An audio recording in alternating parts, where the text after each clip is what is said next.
ભાવનગર જિલ્લાના મહુવા તાલુકાના મોટા કોટોડા ગામના દુલાભાઈ પુનાભાઈ અડિયા કોટોડાની અંદર ખેતી કરું છું. તમે ક્યાં સુધી અભ્યાસ કર્યો છે અને તમારી હાલ કેટલી ઉંમર છે? મારી હાલ અત્યારે 60 વર્ષની ઉંમર છે અને મેં 1987ની અંદર બીકોમ કર્યું વલ્લભ વિદ્યાનગર એસપી યુનિવર્સિટીમાં. નોકરી મળવા છતાં મેં નોકરી નહીં સ્વીકારી બેંક મેનેજરની, અને ખેતીમાં રસ હોવાથી પહેલેથી બાપદાદાની 60 વીઘા ખેતી હતી, વધારી 200 વીઘા કરી અને અત્યારે ઓર્ગેનિક બધી ખેતી કરું છું. તમને બીજી કઈ કઈ નોકરી મળતી હતી અને તમે ઈ છોડી અને આ જે ખેતીનો વિચાર ઈ કેવી રીતે તમે લાવ્યા? નોકરી 10-12ના લેવલ ઉપર એક ગ્રામ કાર્યકરની, મંત્રીની મળતી હતી. પછી બીકોમ પૂરું કર્યું એટલે બેંક ઓફ બરોડામાં મેનેજરની મળી હતી. પણ પહેલેથી એવી એક ગણતરી હતી કે જિંદગીમાં કંઈક કરવું છે એટલે કોઈની ગુલામી નથી કરવી ને એક બાંધી જિંદગી નથી જીવવી. એટલે મેં આપણે આગળ કોઈ સ્ત્રોત ન હોય, બાપ દાદાની જમીન હતી એની અંદર જંપલાવ્યું અને અત્યારે 60 વીઘામાં 200 વીઘા જમીન કરી.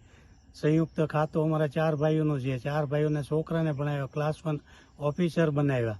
અને આ મગજમાં એવું હતું કંઈક કરવું છે અને જે આપણે ધ્યેય લક્ષ્ય નક્કી કરીએ એ આપણે પૂરો કરી જ શકીએ છીએ. માનવ માત્ર ગમે તે સફળતા મેળવવી હોય તો નિષ્ફળતા થોડી ઘણીનો સહન કરવું પડે, પણ આની અંદર મને પૂરેપૂરી સફળતા મળી અને આજે હું શાંતિથી જિંદગી જીવું છું અને 200 વીઘાનું ફાર્મ અત્યારે સંભાળું છું.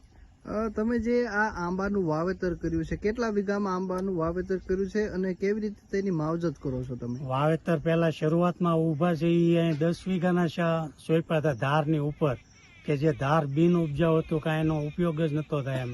તો એની અંદર ડ્રીપ ગોઠવીને 1950ની અંદર ડ્રીપ ગોઠવીને આંબા સોંપ્યા અને અત્યારે એ આંબાની અંદર એક આંબો 12 મહિને આપણને કમસે કમ ઓછામાં ઓછું કે હવામાન પરિસ્થિતિ ઓલું ઓર્ગેનિક કરી એટલે દવાનો ઉપયોગ નથી કરતા, પરંતુ 2 થી 5 હજારનો એક આંબો આપણને ઇન્કમ આપે છે, જે કોઈ ખર્ચ વગરની. તમે આમાં વર્ષે કુલ કેટલી આવક મેળવો છો અંદાજિત? અત્યારે અમે આંબા જે કરેલા છે આગળ પાછળ ઘણા અત્યારે કરી નાખ્યા 25-30 વીઘાની અંદર. તો એની અંદર જે આ જૂના આંબા છે એની અંદરથી વીઘે કમસે કમ 1 લાખ રૂપિયાની આવક બેઠી થાય છે. આની માવજતમાં તમે કઈ રીતના ખાતર દવાનો ઉપયોગ કરો છો? કઈ દવાનો ઉપયોગ કરો છો? માવજતની અંદર બને ત્યાં સુધી આંબાની અંદર અમે કોઈ પેસ્ટિસાઇડ કે કોઈ ઉપયોગ નથી કરતા.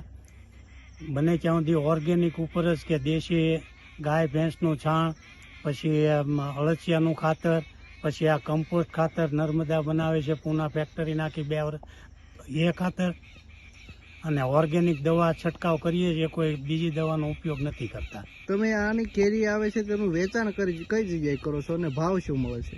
અત્યારે તો વેચાણ કરવાની અંદર બને જ્યાં સુધી જાણીતા જે હોય છે સુરતમાં ને સિટીમાં જ એ લોકો જ મગાવી લે છે કે અમારી માટે 10 મણ, અમારી માટે 5 મણ. એટલે વેચાણ પણ એ રીતે જ બધે પહોંચી મોકલાવી દે ટ્રાન્સપોર્ટમાંથી. તમને ભાવ મળે શું મળે છે એ કેરીનો? બજાર રેટે જો 1 મણના 2000 હોય તો આ લોકો જે બધા ઓર્ગેનિકના હિસાબે લઈ જાય છે 3000-3500 આપે છે. ભાવનગર જિલ્લાના મોટા ખૂટવાડા ગામે ખેડૂતે બેંક મેનેજરની નોકરી નહીં સ્વીકારી પોતાની ખેતી સંભાળી આજે કરે છે લાખો રૂપિયાની આવક. હાલના સમયમાં લોકો હવે ખેતી તરફ વળ્યા છે, જેમાં ખાસ કરીને અનેક લોકો અભ્યાસ પૂર્ણ કર્યા બાદ નોકરી પસંદ કરવાને બદલે ખેતી કરવાનું વધુ પસંદ કરતા હોય છે, તો કેટલાક લોકો નોકરી છોડી અને ખેતી સાથે જોડાતા હોય છે. ભાવનગર જિલ્લાના મહુવા તાલુકાના મોટા ખૂટવાડા ગામે રહેતા દુલાભાઈ નામના ખેડૂતો કે જે 1987ની સાલમાં વલ્લભ વિદ્યાનગર એસપી યુનિવર્સિટી ખાતે તેઓએ બીકોમ સુધીનો અભ્યાસ કર્યો છે. અભ્યાસ પૂર્ણ કર્યા બાદ તેઓને મળતી બેંક મેનેજરની નોકરી, મંત્રીની નોકરી, ગ્રામ કાર્યકરની નોકરી તેઓએ ન સ્વીકારી અને ખેતી તરફ પહેલેથી જ પોતે રસ ધરાવતો હોવાના કારણે પરંપરાગત ખેતી તરફ વળ્યા. દુલાભાઈ પોતાની જમીનમાં 10 વીઘામાં પ્રાકૃતિક ખેતીમાં આંબાનું વાવેતર કર્યું છે અને વર્ષે લાખો રૂપિયાની કમાણી તેમાંથી કરી રહ્યા છે. દુલાભાઈ પહેલેથી જ ઉચ્ચ વિચારવાળા હતા અને છેલ્લા ઘણા સમયથી ખેતી સાથે સંકળાયેલા છે, તો પ્રાકૃતિક ખેતીમાં આંબાનું વાવેતર કર્યું છે. આ ખેડૂત ટેકનોલોજીનો પણ ઉપયોગ કરે છે. આ ખેડૂતે પોતાની જમીનમાં બિન ઉપજાઉ ધારમાં 10 વીઘામાં પ્રાકૃતિક ખેતી આધારિત આંબાનું વાવેતર કર્યું, જેમાં ડ્રીપ પદ્ધતિ ગોઠવી અને આ આંબાનું વાવેતર કરવામાં આવ્યું હતું. હાલ આ આંબામાંથી દર વર્ષે કેરીનું વાવેતર કરી 1 વીઘા દીઠ 1 લાખ સુધીની આવક મેળવે છે.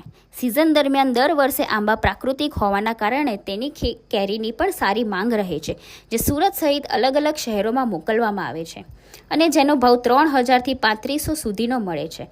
અને પ્રાકૃતિક ખેતી આધારિત આંબા હોવાના કારણે તેમાં ખર્ચ ખૂબ જ ઓછો રહે છે.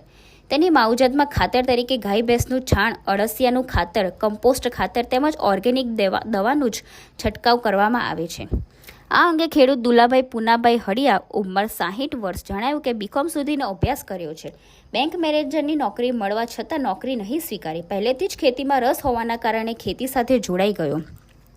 આ સિવાય ગ્રામ કાર્યકરની મંત્રીની નોકરી પણ મળતી હતી, પરંતુ પહેલેથી જ એવું નક્કી કર્યું કે જિંદગીમાં કંઈક અલગ જ કરવું છે. કોઈની ગુલામી નથી કરવી અને બાંધી જિંદગી નથી જીવવી, જેથી બાપ દાદાની જમીનમાં પરંપરાગત ખેતીમાં ઝંપલાવ્યું. ધારની ઉંમર 10 વીઘા જમીનમાં ડ્રીપ પદ્ધતિથી પ્રાકૃતિક આંબાનું વાવેતર કરવામાં આવ્યું. હાલ એક આંબામાંથી 2 થી 5 હજાર સુધી આવક તેમાંથી મળે છે. સિઝનમાં કેરીનું વેચાણ કરી 1 વીઘા દીઠ 1 લાખ રૂપિયાની આવક બેઠી થાય છે. તેની સામે પ્રાકૃતિક ખેતી હોવાના કારણે તેમાં ખર્ચ ખૂબ જ ઓછો થાય છે.